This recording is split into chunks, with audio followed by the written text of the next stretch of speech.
Guys আসসালামু আলাইকুম। আমরা এখন আছি কোথায়? এটা নয়াহাট। অবশ্য আজকে দিনটা অনেক পরিশ্রমের ছিল। আজকে আমার সাথে আছে আশরাফ। হাই বলেন। হাই। সো উনি হচ্ছে যে আমাদের কোহিনূর কেমিক্যালসের তিব্বতের আন্ডার একজন যোদ্ধা। এসআর মানি হচ্ছে যোদ্ধা, আর মার্চেন্ডারেরও মানিও যোদ্ধা। বাট আমরা যুদ্ধ করে অন্যরকম, আর ওনারা করে হার্ড ওয়ার্ক করে। আমাদেরটা তো আছে, বাট ওনাদের পরিশ্রম বেশি হয়। সো আজকে আমরা আসছিলাম প্রথমে খতিবারহাট, চট্টগ্রাম মুরাদপুর এলাকা জনিত সুন্নি মাদ্রাসা এলাকায় খতিবারহাট।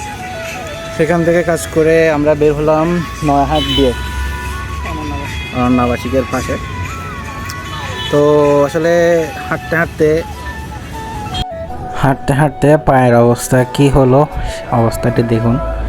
আসলে যারা সেলসের চাকরি করে, প্রচণ্ড কষ্টের চাকরি সেলসের চাকরি, তারাই বুঝবে যে কতটা পরিমাণ হাঁটতে হয় বা কতটা খাটুনি খাটতে হয় এই চাকরিতে। তো হাঁটতে আসলে একটি অদ্ভুত জিনিসের সন্ধান পেলাম। অবশ্য যখন আমরা ছোট ছিলাম, কম বেশি এই জিনিসটি সবাই চিনে থাকি বা চিনি।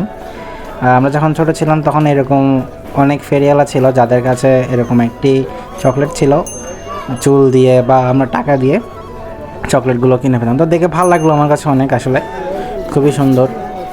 তো আমি দেখতেছি যে উনি কীভাবে বানাচ্ছে, আর বলতে হয় আসলে ওনার হাতে মানে অনেক এক্সপার্ট এইসব জিনিস নিয়ে। দেখুন খুব সহজেই উনি এক এক ধরনের সাপ, তারপর ফুল, পাখি ইত্যাদি জিনিস বানিয়ে দিচ্ছে বাচ্চাদেরকে। তো এগুলো দেখা শেষে আমরা হাঁটতে চলে যাচ্ছি এখন গাড়ির উদ্দেশ্যে। দেখতে আমাদের অফিসের সময় শেষ, ডিউটি শেষ। আমরা এখন গাড়ির উদ্দেশ্যে যাচ্ছি, গাড়িতে সোজা চলে যাচ্ছি অক্সিজেন।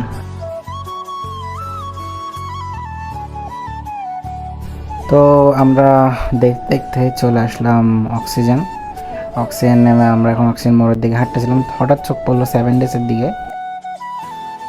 তো এরপর হাঁটতে চলে আসছিলাম অক্সিজেন মোড়। সেখান থেকে একটি রিক্সা নিয়ে আমি চলে যাচ্ছিলাম আমার বাসার দিকে, আর আমার সাথে যে এসআর ভাই ছিল তিনি চলে এসে তার বাসায়। সো আজকের জন্য এতটুকুই। সবাই ভালো থাকবেন, সুস্থ থাকবেন, দোয়া রাখবেন। আসসালামু আলাইকুম।